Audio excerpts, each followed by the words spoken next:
Então, boa tarde para todos, pessoal. Nós somos a Comissão de Estudos da Confraternização das Mocidades Espíritas de Belo Horizonte. Nós estamos estudando a Gênese. Eu sou Adriana. Daniel. Felipe. Luísa. Então, nós vamos estudar hoje o capítulo 14, os fluidos. E, cara, eu adorei que eu peguei esse capítulo. Porque, cara, eu sou uma professora de química, então o que vocês esperavam? É muito lindo esse capítulo. Eu adoro ler esse capítulo sobre fluidos porque é muito interessante como que ele bate mais com as nossas teorias modernas de matéria do que com as teorias do século XIX. É muito legal. Bom, então o Kardec começa explicando o que são esses elementos fluídicos. Antes de mais nada, a gente só lembrar rapidinho o que são elementos, né? Porque a gente às vezes esquece um pouquinho da palavra elemento de tanto que a gente usa, mas um elemento é uma unidade. É como se fosse o tijolo de uma casa. É um pedacinho simples que vai formar todo o resto. Essa que é a ideia de um elemento. Então, os elementos da linguagem são as letras. Da linguagem escrita, no caso, né? O elemento de uma pintura. Você poderia dizer que são as tintas, ou são as cores, ou são as formas, aí vai depender de que ângulo que você está enxergando. Mas de qualquer forma, a ideia de elemento é isso, é uma coisa super simples que você possa combinar de várias maneiras de forma a conseguir coisas mais complexas. Então, o Kardec começa falando sobre isso. Quais são esses elementos fluídicos? O que formam os fluidos? E a primeira coisa que ele começa a falar, né, lembrar, assim, que quando ele está falando de fluidos, ele não está falando de milagres, como sempre, né? Está falando de coisas completamente naturais.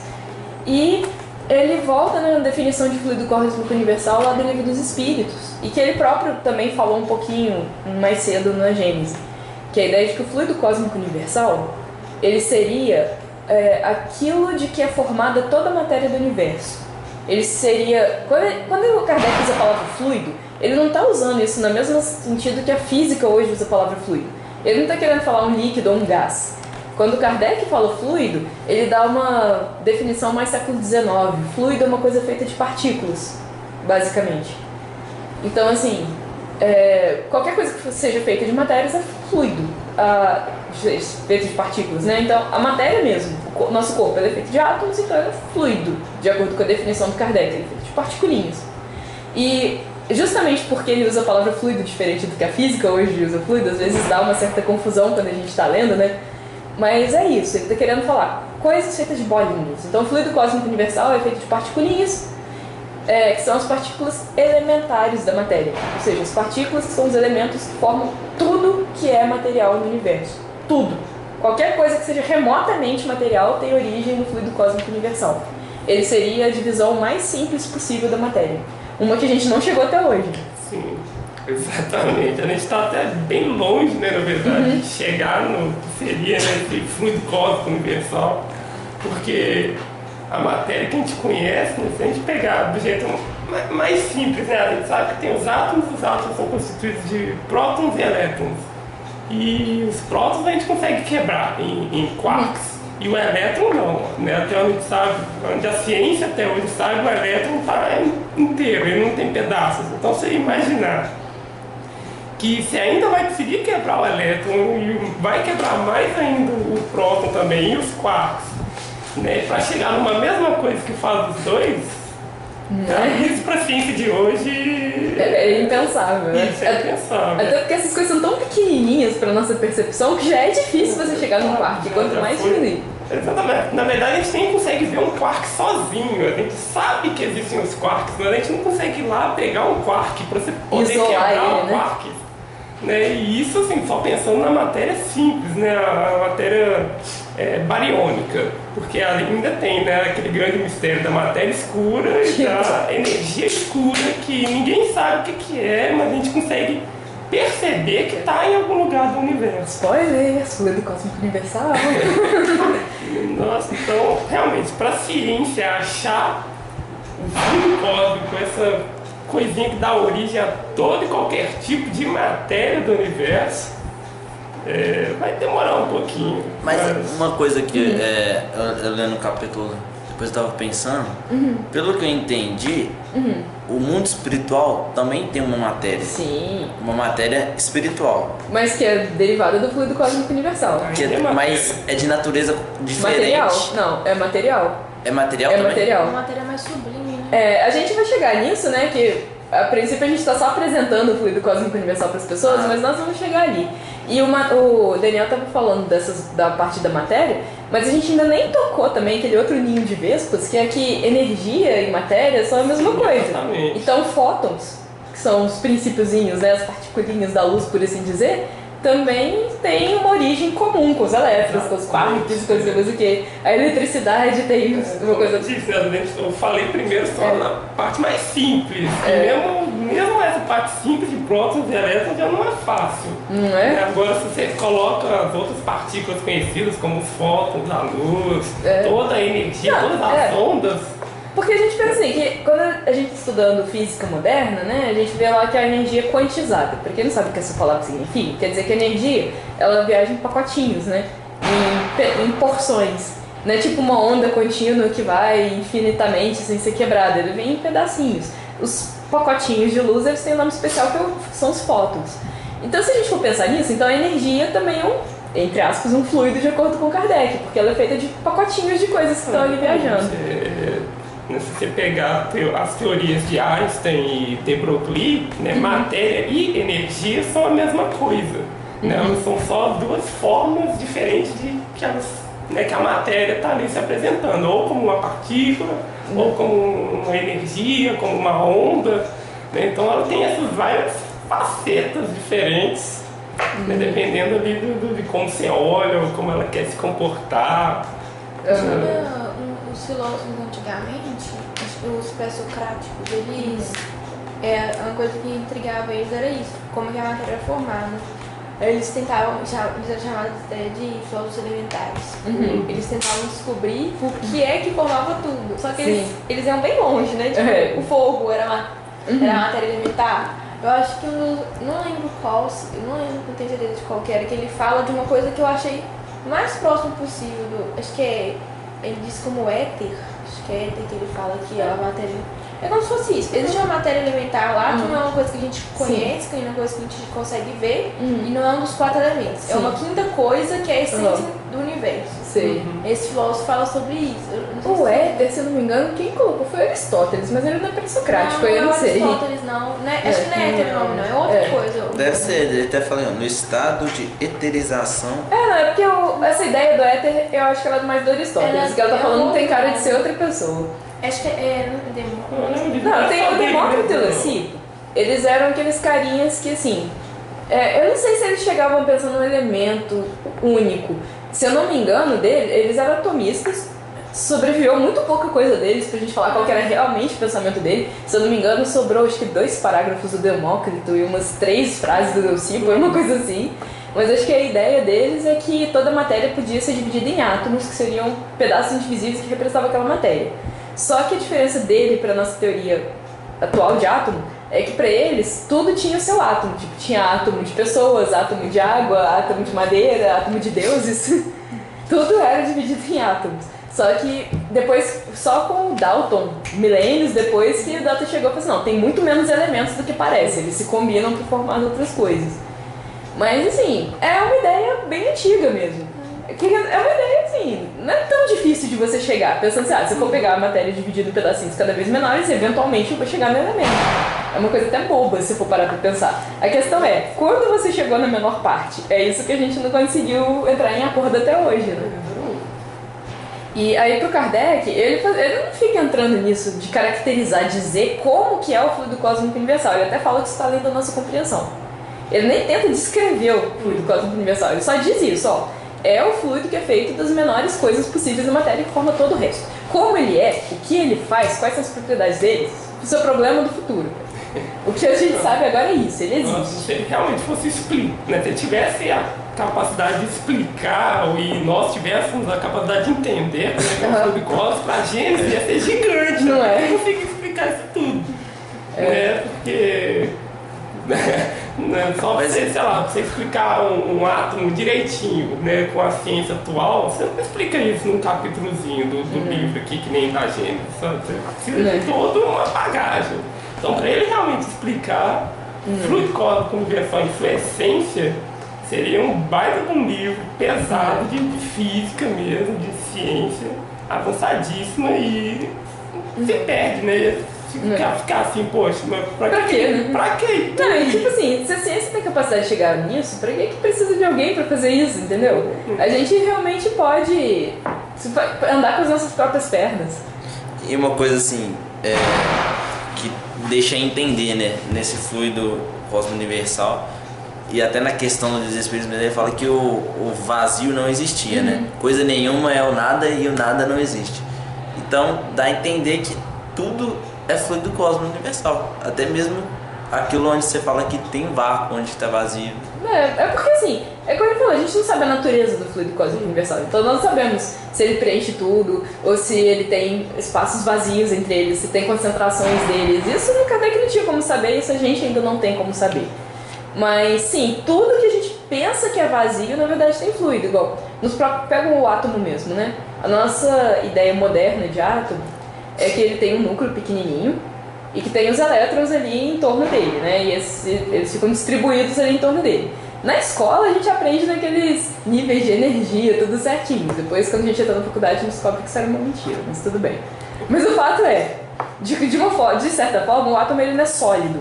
Ele tem um núcleo, ele tem uma boa parte de espaço vazio, porque os elétrons são minúsculos, então, por mais que eles ocupem espaço ali, se você congelar o átomo agora, parar cada elétron onde ele está, no átomo congelado, você vai ver que não tem quase matéria nenhuma. Poderia esmagar isso e ter uma coisa minúsculinha ali do tamanho do núcleo. Então, sei lá, uma coisa do tamanho do mineirão poderia ser resumida no tamanho de uma bolinha de tênis ali no meio. Se a gente comprimisse o átomo todo até não sobrar espaço vazio. Então, assim, um átomo já está cheio de espaço vazio. Porém, tem atrações elétricas entre os átomos, tem interações entre as partículas. Isso tudo é mediado por energia. E se energia é matéria, então isso é matéria. Então, a gente não pode dizer que o átomo está tão vazio quanto ele parece. Mas, de qualquer forma, a gente realmente não tem muita noção de até que ponto existe vazio no universo. E é melhor a gente nem tentar especular muito nisso, senão a gente fica doido. Entender quando fala do Big Bang, que toda a matéria fica num pontinho assim, eu vi, como então, assim? Porque realmente a gente não sabe qual que é a minha cabeça buga natureza. todinha. Mas a matéria aparentemente tem muito mais espaço vazio do que a gente pensa que tem. E isso é uma coisa muito legal, porque tem um ponto aqui, era mais pra frente, mas deixa eu ver se eu consigo achar só pro pessoal que tá ouvindo saber, em que o Kardec fala aqui que a matéria... Aqui, ó, olha só, é no item 6 dessa parte 1 aqui. Ele fala, quem conhece, aliás, a constituição íntima da matéria tangível, ela talvez somente seja compacta em relação aos nossos sentidos.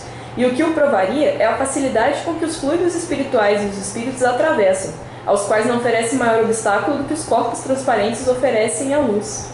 Então, assim, na época do Kardec, ainda não tinha a ideia de que o átomo tinha um núcleozinho, de que ele era mais ou menos vazio. Na época do Kardec, só tinha a teoria do Dalton falando que o átomo era uma bolotinha compacta mesmo. Então o próprio Kardec estava dizendo, não, mas espera, talvez a matéria que a gente conhece nem seja assim tão compacta quando a gente pensa. Então ele próprio já tinha essa noção de que mais tarde a gente ia descobrir que a matéria era mais ilusão dos sentidos do que realmente compacta.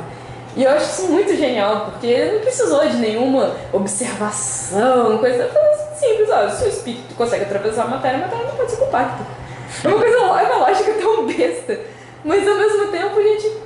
Então, essa lógica besta, 50 anos depois, mais ou menos, que foi quando o Rutherford lá lançou a teoria dele, bateu com o que a ciência estava falando. Então, né? O próprio Kardec, um pouquinho depois, também fala da eletrização da matéria, porque também na época do Kardec, eles ainda não tinham uma noção muito clara de como que aconteciam os fenômenos elétricos. Eles não sabiam que a matéria tinha uma natureza elétrica. Tanto que em 1905, se eu não me engano, o Thomson ganhou o prêmio Nobel por mostrar que a natureza elétrica era da matéria, que a eletricidade vinha da matéria. Também 50, 60 anos depois que o Kardec falou isso. que a própria matéria talvez se eletrizaria. Então, assim, as próprias observações dele já levaram a coisas que só muito mais tarde que iam ser comprovadas. Então, talvez aqui na Gênesis até tenha muitas pistas sobre o que o fluido cósmico universal é. A gente só está ignorante demais para perceber essas pistas. Como as pessoas da época dele não tinham como saber que o que ele estava falando anos mais tarde ia ser o que esse ia acreditar de verdade, né? Ia comprovar, assim. Então, nesse ponto, é uma das razões pela qual eu amo tanto. É muito lindo, cara. Nossa, então estava à frente do tempo dele, de ciência. Muito à frente do tempo dele. E como eu disse, por lógica simples, pelas observações de fenômeno espiritual. Ele não parou pra ir pro laboratório e competir com o cientista. Ele só falou, olha, pelo que eu tô vendo, tem que ser assim. Se fosse meio de cabeça dura, né? Às vezes as grandes descobertas, né, científicos nascem disso mesmo. Então, um pensamento simples, besta, que a pessoa fala, não, deve ser isso. E mostra o que é, né, na verdade. Eu acho isso muito legal, sabe? O grande conhecimento está nas bobagenzinhas assim, que a gente pode pensar de vez em quando. Né, esses raciocínios simples. Né, o trem atravessa, então deve ter buraco, deve ter espaço vazio. Pronto, você olha pra lá e realmente tem um buraco vazio, sabe? Não é? Legal. É porque assim, quando a gente fala de, sei lá, fantasmas atravessando paredes, as pessoas tendem a ver isso como um fenômeno sobrenatural, né? Ah, ele atravessa paredes porque são fantasmas. Só que o Kardec pensou, poxa, se tudo na natureza é feito de matéria, se o próprio perispírito é feito, a gente chama de semimaterial, mas ele é material mesmo. Ele é feito de matéria. Só que é uma matéria muito mais desagregada do que a nossa. Então, assim, só, se o perispírito é feito de matéria, a parede é feita de matéria, o perispírito passa pela parede, tem que ter espaço na parede para o perispírito passar, é simples assim, ué. O que mais? Eu vou brigar por quê com essa lógica, né? Inclusive, sobre isso, né? O Kardec até fala assim, que a matéria, então, ela é graduada. Ele fala que tem dois extremos da matéria. Um extremo seria o fluido cósmico universal, que ele fala aqui, da qual ninguém tem ideia de qual seja, que seria o estado mais puro possível da matéria. E o outro extremo seria a matéria tangível, que a gente conhece, que a gente vê, que a gente sente gosto e tal. E ele fala que entre esses dois estados, tem muitos estados intermediários. Estados mais próximos do estado puro e estados mais próximos da matéria. E os mais próximos do estado puro é o que a gente tende a chamar de fluidos espirituais. Os fluidos espirituais, eles ainda são matéria. Só que eles são a matéria mais próxima do fluido cósmico universal propriamente dito, do estado primitivo da matéria, do que a matéria que a gente conhece. É nesse sentido que a gente fala que o perispírito, pelo menos assim, as partes mais externas do perispírito, porque a gente também não conhece muito sobre o perispírito, mas até onde a gente sabe do perispírito, ele realmente é matéria. Só que ele é matéria em gradações muito mais purificadas do que a nossa. Aí o Kardec até faz algumas comparações, né? Ele, assim, é tanto verdade que um ser com um perispírito terrestre não conseguiria viajar para Júpiter, por exemplo. Porque o perispírito dos jupiterianos é diferente do nosso perispírito. A matéria em Júpiter está em gradações diferentes da nossa. Então, um espírito que quisesse se mover para Júpiter teria que deixar o próprio perispírito para trás para formar um perispírito novo com a matéria de Júpiter específica. Senão ele não conseguiria interagir com as coisas de Júpiter.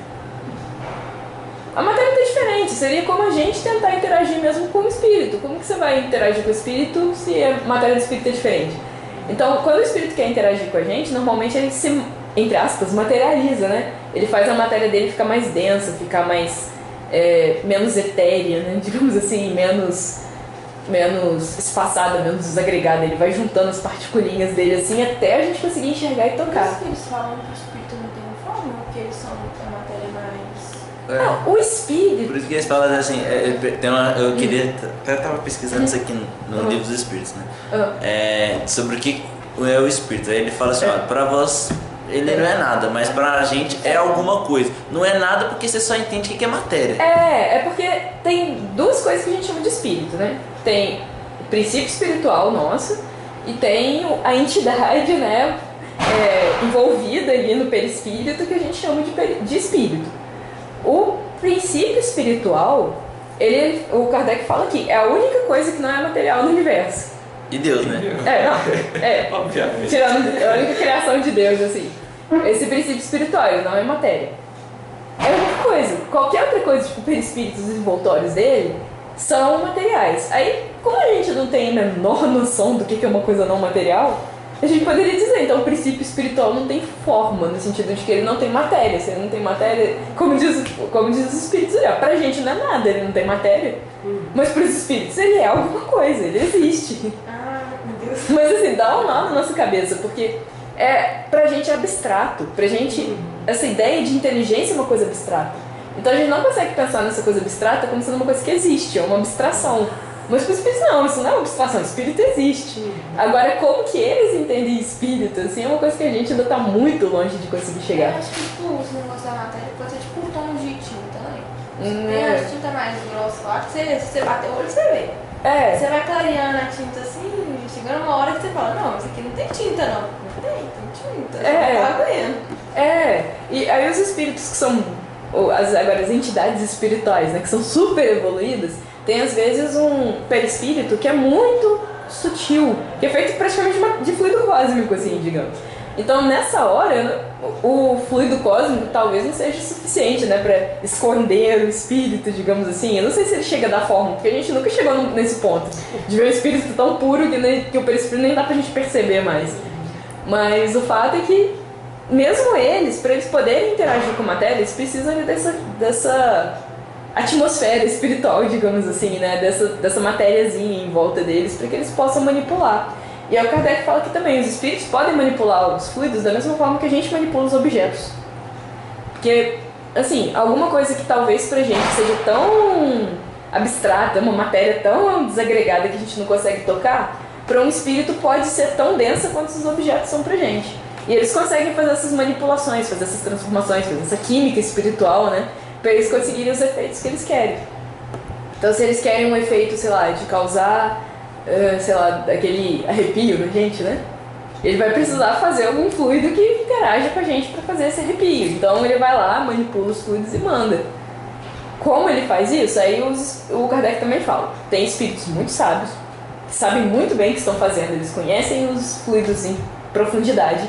Então eles sabem o que eles estão fazendo, eles mexem, eles fazem o que eles quiserem, com a liberdade que eles têm. Tem outros espíritos, como eles não são assim muito espertinhos, ou não brincando, eles não são tão instruídos, né? Eles não sabem muito bem a natureza dos fluidos, eles conseguem fazer os efeitos, mas eles não sabem como. É tipo, aí ele faz uma comparação assim, todo mundo respira, quer você saiba ou não por que a gente respira. Mas só o estudioso sabe por que a gente respira. Só o estudioso sabe que tipo de ar seria melhor a gente respirar do que o outro. Só o estudioso saberia como melhorar o ar que a gente respira, porque ele sabe o que a gente precisa no ar. Uma pessoa ignorante no máximo sabe assim, ó, se eu tô começando a passar mal num lugar, eu tenho que sair dali. Mas ela às vezes não vai saber por quê. Ela não vai saber por que certo lugar tem uma atmosfera que não faz bem pra ela. Um estudioso sabe. E com os espíritos acontece isso. Alguns deles manipulam os fluidos sem nem saber o que estão fazendo. Mas eles não têm muita consciência, então eles não vão poder fazer manipulações tão complexas quanto um espírito superior poderia fazer. Mas existe sim, tem... acho que nos livros do André Luiz ele fala de técnicos do mundo espiritual, né? Espíritos que mesmo não sendo assim tão avançados em moralidade, entendem bastante de fluidos e que fazem essas modificações que eles precisam. Só que eles estão indo muito longe de ter o mesmo entendimento de matéria, o mesmo entendimento, que um espírito mais evoluído vai ter. Então, por mais que eles tentem, por mais que eles sejam inteligentes, por mais que eles sejam sábios, não tem comparação, não tem competição com o espírito superior. Sempre que alguém fala desse tipo de coisa, sabe, de espírito manipulando os fluidos, sempre vem na mente assim, aquela imagem de sair de uma história de fantasia, sabe? Um mago simplesmente move suas mãos, assim, aí começa a surgir uma energia, né? E ele vai ali manipulando, vai mexendo os dedinhos e pau, surge aquilo que ele estava criando, sabe? Porque na verdade, como a gente não sabe como é que funciona, parece realmente, né, algum tipo de magia, alguma coisa fantástica. Que é isso, eles olham assim pro que tem ali no universo, eles conseguem, né, ver. São espíritos, né, a gente tá pegando aqueles bem altos ali, que nem você diz, com perispírito mais etéreo possível. Então ele consegue ver a essência da matéria ali, ele consegue olhar, tá aqui o fluido cósmico. Então eu vou pegar isso aqui, vou dar aquela mexidinha e vai virar o que eu quero, porque ele realmente sabe manipular aquilo. Né? É uma das coisas que eu né, quando eu penso, nossa, eu tenho que evoluir para poder chegar num ponto e fazer magiquinha também, porque é muito legal isso. Pensar que a gente realmente pode, a gente tem essa capacidade de realmente moldar as coisas à nossa volta, né, dar a forma que a gente precisa que ela tenha ali naquele momento. Oh, isso aí que é o mais impressionante, eu fico assim, como que pode? E quando Emmanuel fala no pensamento de vida, não, pensamento é matéria. Aí você fica... Sim. Não, então. Pensamento é onda eletromagnética. Como assim, Ondas mano? eletromagnéticas são matéria. Ó, eu vou jogar pra você mais lenha na fogueira, olha só. O item 19. Então o que é matéria, gente? O que é matéria, então? Se pensamento é matéria... Tudo que a Isso gente, é mais legal. tudo que a gente consegue descrever, a gente não consegue descrever com espírito Vai- ainda. Deus vai tem completo- espírito, vai muito qualquer mais coisa que você além. imaginar, além de Deus e espírito, vai ser matéria. Eu acho isso fenomenal. É tudo a mesma coisa. Não, tanto Em que. diferentes estados, né? É Diferentes uma loucura, estados. gente. Item 14, vou jogar pra você. Item 14 do capítulo 14. Ó. Os espíritos atuam sobre os fluidos espirituais, não os manipulando como os homens manipulam os gases, mas empregando o pensamento e a vontade. Para os espíritos, o pensamento e a vontade são o que é a mão para o homem. Pelo pensamento, eles imprimem aqueles fluidos tal ou qual direção, os aglomeram, combinam ou dispersam, organizando com eles conjuntos que apresentam uma aparência, uma forma, uma coloração determinadas. Mudam-lhe as propriedades, como um químico muda dos gases ou de outros corpos, combinando-os segundo certas leis. É a grande oficina ou laboratório da vida espiritual. Algumas vezes essas transformações resultam de uma intenção, outras são produtos de um pensamento inconsciente. Basta que o espírito pense uma coisa para que ela se produza, como basta para que module uma área para que ela se repercuta na atmosfera. Então, cara, como a gente estava comentando assim, os espíritos fazem isso, eles modificam com o pensamento deles, a mão deles é o pensamento, digamos assim. E então eles conseguem fazer, mas o mais legal é que nesse capítulo, né, esse que está no trecho que chama Fotografia do Pensamento, que é o que eles falam, que toda vez que o espírito pensa numa coisa, essa coisa realmente se materializa. E essas coisas, e essa materialização às vezes se impregna no próprio perispírito, ou então na atmosfera espiritual dele. É assim que o espírito consegue olhar para o outro e saber o que o outro está sentindo, o que o outro está pensando, quais são as intenções dele. Porque no momento que ele pensou, aquilo se materializou. E aí os outros espíritos foram capazes de ver. Agora, é uma coisa bizarra da gente pensar. Então você pensa assim, nossa, poxa, então se eu tô andando na rua, pensando, tô com raiva de alguém e tô me imaginando estrangulando essa pessoa, está aparecendo no meu espírito a minha imagem estrangulando essa pessoa? Bom, a resposta curta é sim. Nossa. Está. Então, sabe, não sei se vocês já tiveram isso, mas tem vezes que dependendo do que eu tô pensando na rua, eu fico com vergonha. Eu fico assim, gente, já pensou? Se alguém lê meus pensamentos agora na rua, ou então você começa a ter aquela neura que tá todo mundo lendo seus pensamentos, todo mundo que passa por você fica assim, cara, será que eles perceberam que eu acabei de pensar aquilo? Então, parte dessa neura vem do fato Porque tem de que as pessoas no mundo físico não viram, as pessoas no mundo físico não estão nem aí. Mas eu tenho certeza que na hora que você pensou e aquilo materializou em você, o espírito pelo menos virou o pescoço e não, pera. E aí foi a hora que a gente sentiu isso repercutir na gente, do tipo, então, tem alguém me vendo, né? Tem alguém me olhando. Tanto que eles até falam que tem, quando a pessoa tem uma criação mental muito obsessiva, né? Ela começa a pensar obsessivamente demais em alguma coisa, essa criação mental, ela vai ganhando, tomando cada vez mais forma. A ponto de que, assim, tem vários casos, né, que o André Luiz conta de espíritos culpados que prejudicaram alguém e que a pessoa mentaliza tanto aquela pessoa que ela prejudicou do lado dela, gritando com ela, né, culpando ela, que às vezes parece que tem ali um espírito do lado dele, mas não tem, é uma criação mental dele.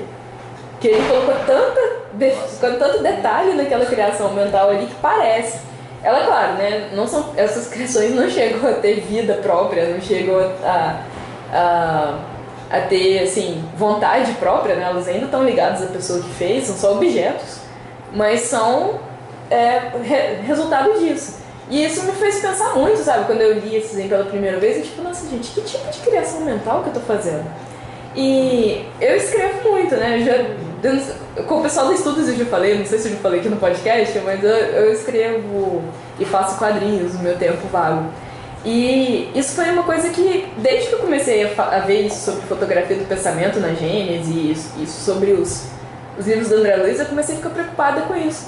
Como que estão as minhas criações mentais na hora que eu tô escrevendo? Porque na hora que eu tô escrevendo, realmente, tem hora que você tem a sensação que o personagem tá ali. Que você passa tanto tempo pensando nele que essas criações mentais estão em volta de você.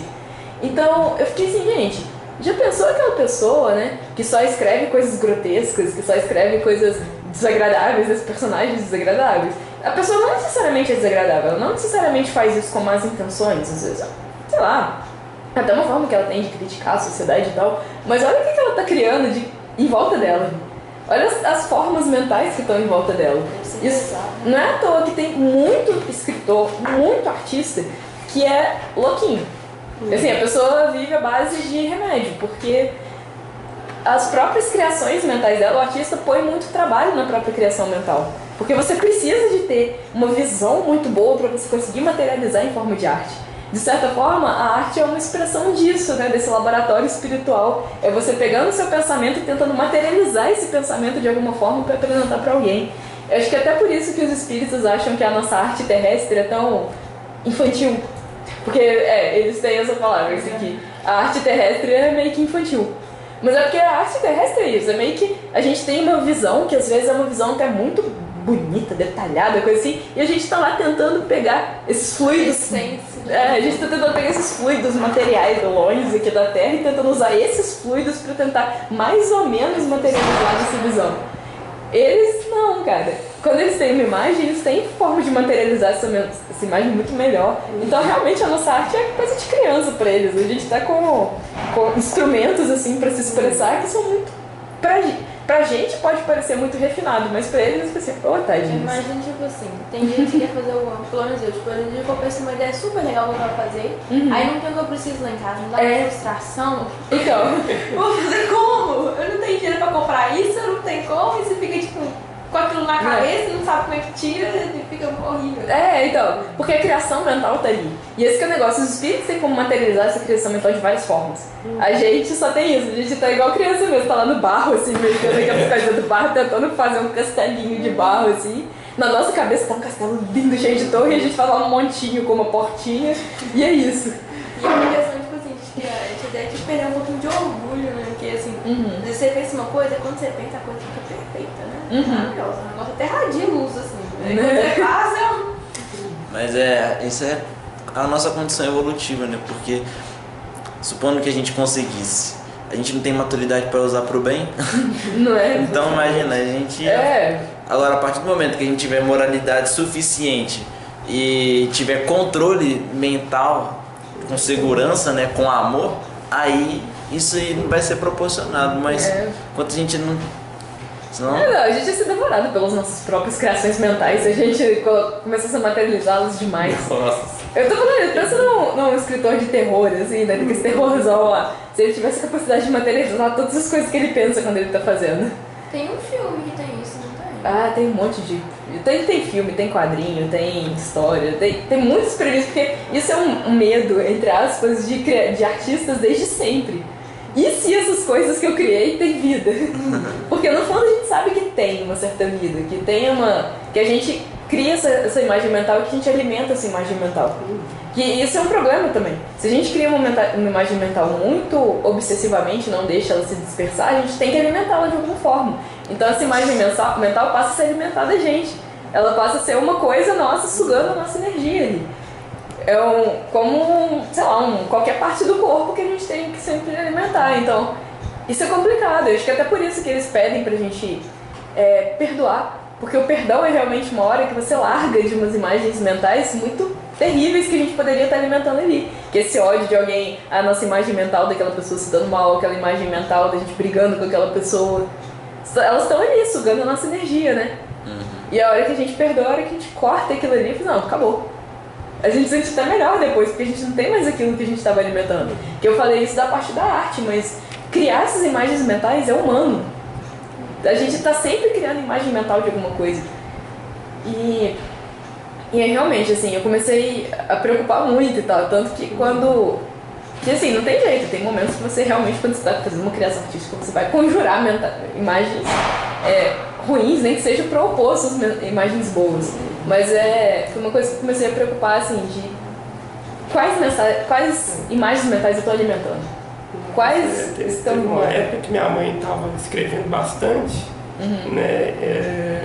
E meu pai tem uma certa mediunidade e ele ficava reclamando com ela, né? Que os personagens da história ficavam aparecendo lá em casa, ficavam, né? Ou só imagens realmente mentais, né? Que ele, sei lá, captava, ou realmente espíritos que se afinizavam ali com a história que ela estava escrevendo e assumiam a forma do personagem, né? E aí, obviamente, se fosse só um montão de personagens bonitinhos e fofinhos, eu acho que não teria incomodado. Mas como ela estava escrevendo uma coisa mais pesada, aí começou a se tornar um problema, porque eram realmente entidades, né, ruins ali, eram personagens ruins e maus, entendeu? Eles não decidiam tomar a forma do herói da história, era justamente do vilão, né? Então é bem isso mesmo, essa preocupação de quais as criações mentais que nós estamos fazendo é bem relevante, né? A gente tem que levar isso em conta, né? Como espíritas, é bom sempre lembrar disso quando a gente estiver criando. Eu também lembrei de uma coisa, né? Acho que é por isso que eu vi meus personagens. Acho que a gente está falando bem, né? A gente tá falando, acho que a gente está falando muito mal, muito da parte ruim, né? Das criações ruins e tal. Mas eu já ouvi uma vez que Monteiro Lobato, quando desencarnou, encontrou todo o sítio do Pica-Pau Amarelo no plano espiritual, porque estava lá, né? Porque ele se dedicou tanto, imaginando, criando aquela série de livros, né? Muito bacanas, né? Acho que todo mundo conhece, né? Nem que seja só pela série de televisão, né? Mas todo aquele mundo fantástico, bonito, né? Realmente bem infantil, muito agradável. E foi isso que ele encontrou, porque essa criação mental que ele tinha, estava lá, o sítio, os personagens. Então, tem lado bom também. Então, se a gente cria coisas boas, a gente também vai achar essas coisas boas. Né? Ter esse trabalho de fazer com que os fluidos que a gente esteja manipulando se tornem coisas agradáveis, coisas boas. Porque se a gente faz isso, a gente eleva a própria psicosfera do planeta, né? A gente vai criando um verdadeiro jardim assim, em volta do nosso planeta. Então, quando desencarnar, a gente é isso que vai estar esperando mesmo, como você falou, né? É isso que a gente vai ter criado para nós mesmos. Então, assim, é muito legal. É realmente a parte onde a gente realmente vê como que é ser co-criador, o que significa ser co-criador e o que é a arte para os espíritos. Por que eles acham a nossa arte tão infantil? Não porque eles achem que ela não tem mérito por ela ser atrasada, mas porque, por causa disso, a gente ainda passa muito por essas frustrações que a gente não consegue mexer os fluidos ao nosso bel prazer. A gente ainda tá muito legal isso, a criancinha mexendo na lama, a gente tá com aqueles fluidos materiais super densões que a gente não consegue moldar a nossa vontade. Então tudo que a gente faz aqui, por melhor que seja a nossa forma de expressar, por melhor que seja a nossa pintura, por melhor que seja a nossa escultura, por melhor que seja a nossa música, ainda tá muito aquém da nossa visão. Todo artista sabe disso, por isso que o artista nunca tá feliz.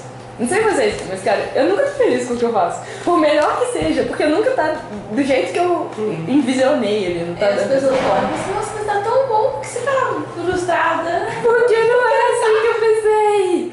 E aí, assim, a nossa arte é frustrante mesmo, porque ela ainda tá muito aquém do que a verdadeira arte é. Que é essa manipulação de fluidos. Bom, pessoal, eu acho que a gente pode parar por aqui. Mas foi muito legal a discussão. Aí, na semana que vem, a gente passa para a parte 2, com o Daniel, que é explicação de alguns fenômenos naturais considerados sobrenaturais. que vai ser, assim, a base pra gente discutir os milagres depois, né? É isso aí, pessoal. Boa tarde e bons estudos.